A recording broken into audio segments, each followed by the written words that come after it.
സമസ്തയുടെ 100-ാം വാർഷികവുമായി ബന്ധപ്പെട്ടുകൊണ്ട് മാസങ്ങൾക്ക് മുമ്പ് തന്നെ ഒരുപാട് പരിപാടികൾ ഇങ്ങനെ തുടങ്ങി വരുന്നത് നമുക്കൊക്കെ അറിയാവുന്ന വിഷയമാണ്. എന്നാൽ ഈ സമസ്തയുടെ 100-ാം വാർഷികവുമായി ബന്ധപ്പെട്ട് ജിഫ്രി തങ്ങളുടെ നേതൃത്വത്തിൽ ഇപ്പോൾ ഒരു യാത്ര നടക്കുന്നു എന്നുള്ളതാണ്. ശതാബ്ദി യാത്ര എന്ന് പറയുന്ന അങ്ങ് കേരളത്തിൻ്റെ അങ്ങേയറ്റത്ത് നിന്ന് തമിഴ്നാട്ടിൽ നിന്ന് ആരംഭിച്ച് ഇങ്ങേയറ്റം കർണാടകയിൽ അവസാനിക്കുന്ന യാത്രക്ക് കഴിഞ്ഞ ദിവസം തുടക്കം കുറിക്കുകയുണ്ടായി.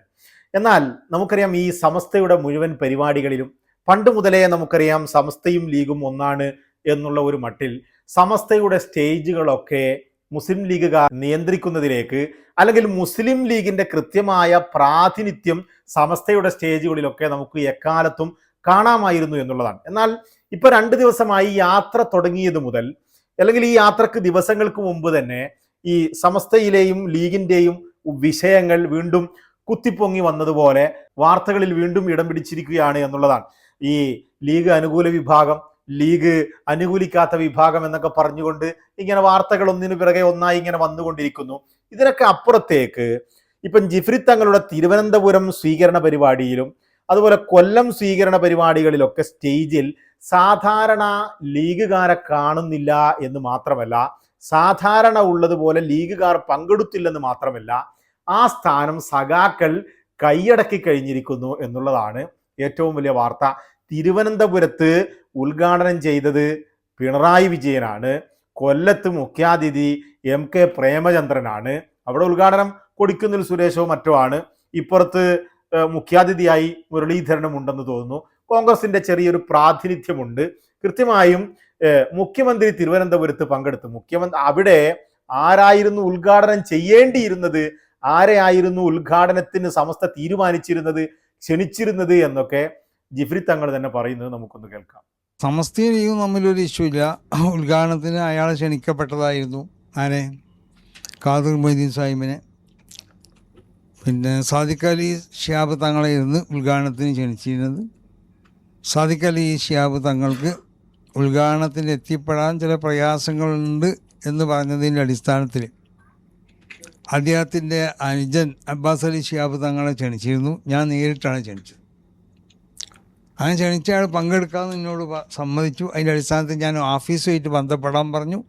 ഓഫീസുമായിട്ട് ബന്ധപ്പെട്ട് അയാൾക്ക് ഇങ്ങോട്ടും അങ്ങോട്ടുള്ള ടിക്കറ്റുകളൊക്കെ റെഡിയാക്കിയിട്ടുണ്ടായിരുന്നു. പിന്നെ മൂപ്പർക്കും എന്തോ സാങ്കേതിക പ്രശ്നം ഉണ്ടായി. ഖാദിർ മൊയ്തീൻ സാഹിബ് അതിന് അയാൾക്ക് സുഖമില്ല എന്ന് പറഞ്ഞു, എന്നാലും പങ്കെടുക്കാമെന്ന് പറഞ്ഞു. അയാൾക്ക് നമ്മൾ ടിക്കറ്റ്, ഇങ്ങോട്ടുള്ള ടിക്കറ്റും അങ്ങോട്ടുള്ള ടിക്കറ്റും താമസിക്കാനുള്ള സൗകര്യമൊക്കെ ചെയ്തതിന് പിന്നെ മൂപ്പര് വിളിച്ചു പറഞ്ഞ് വരാൻ കുറച്ച് പ്രയാസമുണ്ടെന്ന്. അതങ്ങനെ അങ്ങനെ എല്ലാവർക്കും ഉണ്ടാവാനോ. അപ്പൊ അതാണ് ജിഫ്രി തങ്ങൾ പറയുന്നത്. ഇവരെയൊക്കെ ക്ഷണിച്ചിരുന്നു. ലീഗും പത്രക്കാരുടെ ചോദ്യത്തിന് മറുപടി, പത്രക്കാർ ചോദിക്കുന്നത് ലീഗും ഈ സമസ്തയും തമ്മിൽ എന്താണ് ഇഷ്യൂ എന്നുള്ളതാണ്. എന്നാൽ ജിഫ്രി തങ്ങൾ പറയുന്നു സമസ്തയും ലീഗും തമ്മിൽ പ്രത്യേകിച്ച് ഇഷ്യൂകളൊന്നും ഇല്ല, ഞങ്ങൾ അവരെ വളരെ കൃത്യമായി ക്ഷണിച്ചിരുന്നു. സാദിഖ് അലി തങ്ങളെ ആയിരുന്നു തിരുവനന്തപുരം പരിപാടി ഉദ്ഘാടനത്തിന് ക്ഷണിച്ചിരുന്നത്. പക്ഷേ സാദിഖ് അലി തങ്ങൾ പിന്നീട് അത് പങ്കെടുക്കാൻ പറ്റില്ല, ഞാൻ അബ്ബാസ് അലി തങ്ങളെ അയക്കാമെന്ന് പറയുകയും അബ്ബാസ് അലി തങ്ങളെ ക്ഷണിക്കുകയും ടിക്കറ്റും കാര്യങ്ങളൊക്കെ ശരിയാക്കിയതിന് ശേഷം പങ്കെടുക്കാൻ പറ്റില്ലെന്ന് പിന്നീട് അറിയിക്കുകയുമായിരുന്നു. അങ്ങനെ ലീഗിന്റെ ഭാഗത്ത് നിന്ന്, അല്ലെങ്കിൽ പാണക്കാട് കുടുംബത്തിൽ നിന്ന് മുനവറിൽ തങ്ങളോ അല്ലെങ്കിൽ അബ്ബാസ് അലി തങ്ങളോ പ്രധാനപ്പെട്ട തങ്ങന്മാരാരും ഈ ഒരു യാത്രയുടെ ഭാഗമായി കൊല്ലത്തോ തിരുവനന്തപുരത്തോ പങ്കെടുത്തില്ല എന്നുള്ളതാണ് ഏറ്റവും വലിയ വിഷയം. ഇവിടെ അവനവൻ ഇരിക്കേണ്ട സ്ഥലത്ത് അവനവൻ ഇരുന്നില്ലെങ്കിൽ വേറെ ഏതോ സാധനം കയറിയിരിക്കുമെന്ന് നിങ്ങൾ കേട്ടിട്ടില്ലേ എന്ന് പറഞ്ഞതുപോലെ, മുസ്ലിം ലീഗ് ഉണ്ടാവേണ്ട, മുസ്ലിം ലീഗിന്റെ പ്രാതിനിധ്യം ഉണ്ടാവേണ്ട സ്ഥലങ്ങളിൽ മുസ്ലിം ലീഗ് ഇല്ലാത്തത് കൊണ്ട് അവിടെ സഖാക്കൾ സ്റ്റേജ് കീഴടക്കി, കോൺഗ്രസ്സുകാരും അല്പം കീഴടക്കി എന്ന് വേണം പറയാൻ. ഏതായാലും മുഖ്യമന്ത്രി പിണറായി വിജയന് ഈ ഇലക്ഷനിൽ നേരിട്ട പരാജയത്തെ വിശകലനം ചെയ്യുന്ന സമയത്ത് പത്രമാധ്യമങ്ങളൊക്കെ ന്യൂനപക്ഷങ്ങളുടെ വിശ്വാസ്യതയിൽ വലിയ വിള്ളൽ വീണിട്ടുണ്ട്, CPM-മായി ന്യൂനപക്ഷം വളരെ അകന്നുപോയിട്ടുണ്ട് എന്നുള്ള ഒരു വലിയ പരാമർശം എല്ലാവരും നടത്തുന്നുണ്ട്. അത്തരത്തിൽ വിശകലനം ചെയ്യുന്നവരുണ്ട്. അതിനെ ഒന്ന് വിവരിക്കുവാനും ന്യൂനപക്ഷങ്ങളുടെ ആദ്യത്തെ സ്റ്റേജിൽ അത് പങ്കെടുത്ത് ഇലക്ഷന് ശേഷം പങ്കെടുത്ത് കാര്യങ്ങൾ പറയുവാനും നിങ്ങളുമായി ഞങ്ങൾക്ക് വളരെ വലിയ അടുപ്പമാണ്, ബന്ധമാണ് എന്നൊക്കെ വിവരിക്കുവാൻ മുഖ്യമന്ത്രിക്കൊരു സ്റ്റേജ് കിട്ടി എന്നുള്ളതാണ് ഇതിൽ ഏറ്റവും വലിയ കാര്യം. പക്ഷെ മുസ്ലിം ലീഗ് മനസ്സിലാക്കേണ്ടത് ഏറ്റവും വലിയ വിജയം, നല്ല വിജയം തന്നെയാണ്. സമസ്തയിൽ ഇങ്ങനെ രണ്ട് വിഭാഗം ഉണ്ടെന്ന് പറയുമ്പോഴും ലീഗ് അനുകൂലികളും ലീഗ് വിരോധികളുണ്ടെന്ന് പറയുകയും സമസ്തയിലെ ഒരു വിഭാഗം ആളുകൾ ലീഗിനെതിരെ പ്രവർത്തിക്കുന്നു എന്നൊക്കെ പ്രചരണം നടത്തുകയും പറയുകയൊക്കെ ചെയ്യുന്ന സമയത്ത് അതിനൊക്കെ ഇടക്ക് പ്രശ്നങ്ങൾ പരിഹരിക്കുന്നതിനു മുമ്പ് ഒരു ഇലക്ഷൻ നടന്നിട്ട് ഈ അടുത്ത കാലത്തൊന്നും ലഭിക്കാത്ത രീതിയിലുള്ള വൻ വിജയം മലബാറിൽ മുസ്ലിം ലീഗിന് ഉണ്ടായി എന്നുള്ളത്, പ്രത്യേകിച്ച് മലപ്പുറം ജില്ലയിൽ മുസ്ലിം ലീഗിന് ഉണ്ടായി എന്നുള്ളത് ഒരു ആത്മവിശ്വാസം മുസ്ലിം ലീഗിന് കിട്ടുമെന്ന കാര്യത്തിൽ യാതൊരു സംശയവുമില്ല. പക്ഷെ ഇത്തരത്തിൽ സമസ്ത പോലെയുള്ള പണ്ട് മുതലേ പരിഗണിക്കുന്ന മുസ്ലിങ്ങളുടെ ഏറ്റവും വലിയ സംഘടനയോട് അകന്നു നിൽക്കുന്നത് തീർച്ചയായും ബുദ്ധികരമല്ല. നമ്മുടെ വിജയത്തിൽ മുസ്ലിമീങ്ങൾ എന്ന നിലക്ക് എല്ലാവരെയും പരിഗണിക്കുന്നതിലേക്ക് പ്രത്യേകിച്ച് പാണക്കാട് തങ്ങന്മാർ മുന്നോട്ട് വരണമെന്നാണ് എനിക്ക് പറയാനുള്ളത്. ഇത്തരത്തിലുള്ള വിജയങ്ങൾക്കൊക്കെ ഒടുവിലും നമ്മൾ സമസ്ത പോലെയുള്ള സംഘടനകളെ പൂർണ്ണമായി കഴിയൊഴിഞ്ഞു കഴിഞ്ഞാൽ അത് നാളെ ഒരു വലിയ പരാജയത്തിലേക്ക് പോകാൻ വഴിയൊരുക്കുമോ എന്നുള്ളത് ഒരു വിഷയം തന്നെയാണ്. ഏതായാലും ഈ ഒരു വിജയത്തിന്റെ വലിയ ആത്മവിശ്വാസത്തിലായിരിക്കാം ഒരുപക്ഷെ ഈ സമസ്തയെ ഒന്നും പരിഗണിക്കണ്ട എന്ന് തോന്നിക്കാണുക എന്നാണ് എനിക്ക് തോന്നുന്നത്. അതിനൊക്കെ ഇടക്ക് ഞാനിങ്ങനെ ചിന്തിക്കുകയാണ്, പണ്ടൊക്കെ ഈ CPM-കാർ അല്ലെങ്കിൽ ഈ AP വിഭാഗത്തിന് മറുവിഭാഗം സമസ്തക്ക് അരുവാൾ സുന്നികൾ എന്നൊരു പേര് സമസ്തയിലുള്ള ആളുകൾ ഇട്ടുകൊടുത്തിട്ടുണ്ട്. അവർ ഒരിക്കലും ഞങ്ങൾ അരുവാൾ സുന്നികളാണെന്നോ ഞങ്ങൾ മാർക്സിസ്റ്റുകാരാണെന്നോ അവർ ഒരിക്കലും പറഞ്ഞിട്ടില്ല.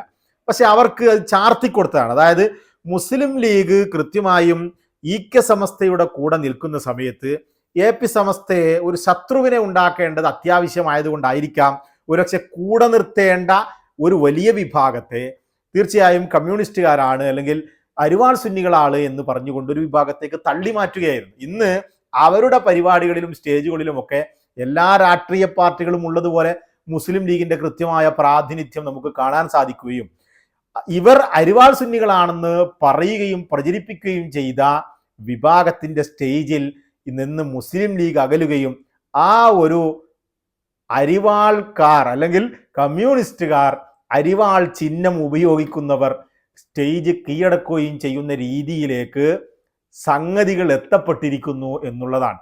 ഏതായാലും ഇവിടെ ഇതിന്റെ കാരണം കേൾക്കുമ്പോഴാണ് നമുക്ക് അത്ഭുതപ്പെടുക. ആ കാരണം വാർത്തയൊന്ന് കേൾക്കാം. Reporter breaking. ജിഫ്രി മുത്തുക്കോയ തങ്ങൾ നയിക്കുന്ന സമസ്ത ശതാബ്ദി സന്ദേശ യാത്ര തുടങ്ങും മുന്നേ സമസ്തയിൽ കല്ലുകടി. യാത്ര ബഹിഷ്കരിക്കാനാണ് സമസ്തയിലെ ലീഗ് അനുകൂല വിഭാഗത്തിന്റെ നീക്കം. യാത്രയുടെ പതാക കൈമാറ്റം പാണക്കാട് നിന്ന് നടത്താത്തതിലാണ് അമർഷം. സമസ്ത ജനറൽ സെക്രട്ടറി ആലിക്കുട്ടി മുസ്ലിയാരിൽ നിന്നാണ് പ്രസിഡന്റ് ജിഫ്രി തങ്ങൾ പതാക സ്വീകരിച്ചത്. ഉമർ ഫൈസി മുക്കത്തെ യാത്രയുടെ ഡയറക്ടറാക്കിയതിലും അതൃപ്തിയുണ്ട്. യാത്രയിലെ സ്ഥിരം അംഗങ്ങൾ ആയ നേതാക്കളും വിട്ടുനിൽക്കും. ഇന്ന് വൈകിട്ട് 4 മണിക്ക് കന്യാകുമാരി നാഗർകോവിലാണ് സന്ദേശയാത്രയുടെ ഉദ്ഘാടനം. ഇതൊക്കെ കേൾക്കുമ്പോൾ എന്താ പറയുക? സമസ്ത ഒരു രാഷ്ട്രീയ പാർട്ടിയാണോ? നമ്മൾ ആഗ്രഹിക്കുന്നത് പോലെ ചില കാര്യങ്ങളൊക്കെ നടക്കണമെന്നൊക്കെ. സമസ്ത എന്ന് പറയുന്നത് ദീനിനെ ഇവിടെ വളർത്തുവാൻ വേണ്ടി, അഹ്ലുസുന്നത്തി വൽ ജമാഅത്തിനെ ഇവിടെ വളർത്തുവാൻ വേണ്ടി പ്രവർത്തിക്കുന്ന ഒരു സംഘടനയാണ്. മുസ്ലിമീങ്ങളുടെ ഉന്നമനമാണ് അവർ ലക്ഷ്യമിടുന്നത്. മുസ്ലിമീങ്ങളെ മതഭൗതിക വിദ്യാഭ്യാസപരമായി ഉന്നതിയിലെത്തിക്കുക എന്നുള്ളതാണ്. അത്തരത്തിൽ ഈ ദുനിയാവിൽ ഒരു കാര്യം ലഭിക്കുവാനും നമ്മൾ ആഗ്രഹിച്ച് ചേരേണ്ട ഒരു സംഘടനയല്ല സമസ്ത എന്ന് പറയുന്നത്. മുസ്ലിം ലീഗ് ഒരുപക്ഷെ നമ്മുടെ ദുനിയാവിലെ നേട്ടങ്ങൾക്ക് വേണ്ടിയുള്ള ഒരു പ്രസ്ഥാനമാണ്, ഒരു പാർട്ടിയാണ്. കൂടുതൽ മുസ്ലിമീങ്ങളെ അക്കമഡേറ്റ് ചെയ്യുന്ന ഒരു പാർട്ടിയാണ് മുസ്ലിം ലീഗ്. എന്നാൽ മുസ്ലിം ഇതര ആളുകളും അല്പമൊക്കെ മുസ്ലിം ലീഗിൽ ഉണ്ട് താനും. ഏതായാലും ഈ ഒരു മുസ്ലിം ലീഗ് ദുനിയാവിന് വേണ്ടിയുള്ളതാണെങ്കിൽ സമസ്ത ആഖിറത്തിലേക്ക് വേണ്ടിയുള്ള സാധനമാണ്. എന്നാൽ എന്താണ് ഇവിടുത്തെ വിഷയം എന്ന് പറയുന്നത്? ഇവിടെ കൃത്യമായും ഈ പാണക്കാട് നിന്ന് പതാക കൈമാറിയില്ല എന്നൊക്കെ പറഞ്ഞു കഴിഞ്ഞാൽ സമസ്തയുടെ ജനറൽ സെക്രട്ടറി ആലിക്കുട്ടി മുസ്ലിയാരല്ലേ? ആലിക്കുട്ടി മുസ്ലിയാരിൽ നിന്നാണല്ലോ ജിഫ്രി മുത്തുക്കോയ തങ്ങൾ പതാക ഏറ്റുവാങ്ങുന്നത്. എന്താണ് പ്രശ്നം? ഞാൻ പറയുന്നത് ഈ മുസ്ലിം ലീഗിനോട് അല്ലെങ്കിൽ മുസ്ലിം ലീഗ് അനുകൂല വിഭാഗത്തോട് എനിക്ക് പറയാനുള്ളത്, നിങ്ങൾ സമസ്തക്ക് ഒറ്റക്ക്, അതായത് സ്വതന്ത്രമായി പ്രവർത്തിക്കുവാൻ അനുവദിക്കുക എന്നുള്ളതാണ്. എല്ലാം പാണക്കാട് നിന്ന് നടത്തണം, അല്ലെങ്കിൽ എല്ലാം ഈ മുസ്ലിം ലീഗ് വിചാരിക്കുന്ന പോലെ നടത്തണം എന്ന രീതിയിൽ, എന്ന മട്ടിലേക്ക് സമസ്തയെ എന്തിന് ഇനിയും കൊണ്ടുപോകണം? അതിൽ നിന്നൊരു മാറ്റം ജിഫ്രി തങ്ങൾ കൊണ്ടുവന്നതാണ്. സമസ്തയെ സ്വതന്ത്രമായി പ്രവർത്തിക്കുവാൻ അനുവദിക്കുക എന്നുള്ളതാണ് ഇവിടുത്തെ ഏറ്റവും വലിയ വിഷയം. ജിഫ്രി തങ്ങളും തങ്ങളാണല്ലോ, തങ്ങന്മാർക്ക് എല്ലാവർക്കും പ്രാധാന്യമുണ്ട്. പാണക്കാട്ട് നിന്ന് കൊടി വാങ്ങിയാൽ പ്രശ്നങ്ങളൊന്നുമില്ല. എന്നാൽ ജിഫ്രി തങ്ങൾ ആലിക്കുട്ടി മുസ്ലിയാരിൽ എന്ന് പറഞ്ഞു കഴിഞ്ഞാൽ ചെറിയ മനുഷ്യനാണോ? ആലിക്കുട്ടി മുസ്ലിയാരിൽ നിന്ന് പതാക വാങ്ങിയാലും വിഷയങ്ങളില്ലാത്ത അവസ്ഥയിലേക്ക് അനുകൂല വിഭാഗം എന്ന് പറയുന്ന പണ്ഡിതന്മാരും മാറണം എന്നുള്ളതാണ്. അതായത് സമസ്തയുടെ പ്രസിഡന്റ് ജിഫ്രി മുത്തുക്കോയ തങ്ങൾ എടുക്കുന്ന തീരുമാനങ്ങളെ അംഗീകരിക്കുവാനെങ്കിലും അല്പം മനസ്സുള്ളവരായിരിക്കണം സമസ്തയിൽ പ്രവർത്തിക്കുന്നത് എന്നുള്ളത്. അത് ലീഗിന് വോട്ട് ചെയ്യുന്നവരോ അല്ലെങ്കിൽ മുസ്ലിം ലീഗിൽ പ്രവർത്തിക്കുന്നവരോ അല്ലാത്തവരോ ആയ ആളുകൾ ആരായാലും സമസ്തയിൽ പ്രവർത്തിക്കുന്ന സമയത്ത് സമസ്തയെ സ്വതന്ത്രമായി പ്രവർത്തിക്കുവാൻ അനുവദിക്കുക, അതിന് പങ്കാളിത്തം ഉണ്ടാകുക, ആ വിഷയങ്ങൾ ജിഫ്രി മുത്തുക്കോയ തങ്ങൾ എടുക്കുന്ന തീരുമാനങ്ങളും അല്ലെങ്കിൽ സമസ്ത മുശാവറ എടുക്കുന്ന തീരുമാനങ്ങളും നടപ്പിലാക്കുവാൻ സഹകരിക്കുക എന്നുള്ളതാണ് കുറഞ്ഞതെങ്കിലും അവർ വേണ്ടത്. അല്ലെങ്കിൽ സമസ്ത വിട്ടുപോവുക, ഇങ്ങനെ ബഹിഷ്കരണവും മറ്റുമൊക്കെയായി എന്തിനാണ് മുന്നോട്ട് പോകുന്നത്? പൂർണ്ണമായും മുസ്ലിം ലീഗുകാരനായി പ്രവർത്തിക്കുക. ഇത് പലപ്പോഴും ഈ അനുകൂല വിഭാഗം എന്ന് പറയുന്ന ഈ ചെറിയ സംഭവങ്ങളുണ്ടല്ലോ, ഇവർ കാര്യമായി എടുക്കുന്ന പണി എന്ന് പറഞ്ഞു കഴിഞ്ഞാൽ, ഞാൻ ആളുകളുടെ പേരൊന്നും പറയുന്നില്ല, മുസ്ലിം ലീഗും സമസ്തയും തമ്മിൽ പരമാവധി തെറ്റിച്ച് പരമാവധി പ്രശ്നങ്ങളും കുഴപ്പങ്ങളും ഉണ്ടാക്കുന്ന അവസ്ഥയിലേക്കാണ് ഇവർ പ്രവർത്തിക്കുന്നത്. ഇത് സമുദായത്തിന് മുസ്ലിം ലീഗിനായാലും അല്ലെങ്കിൽ സമസ്തക്കായാലും ഗുണം ചെയ്യൂല.